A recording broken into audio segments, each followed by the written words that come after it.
ng mga paraan sa technicalities and all, pinapayagan na kayo ng Executive Secretary. And I don't know kung nabasa ba ng Executive Secretary itong opinion ng OGCC. Sana, pinadalhan nyo si Executive Secretary ng opinion. Sir, nagbibigay ka ng opinion yan pero may opinion ng OGCC. Pinagbangga nyo sana.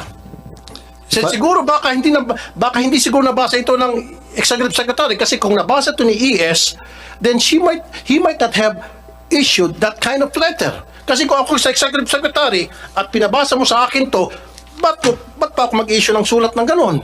Sasabihin ko, hindi ko babanggain yung OGCC.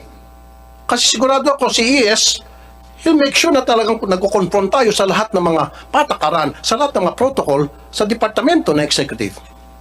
If I may, Mr. Chair, Yes, sir. yung birthday panalo po is a game.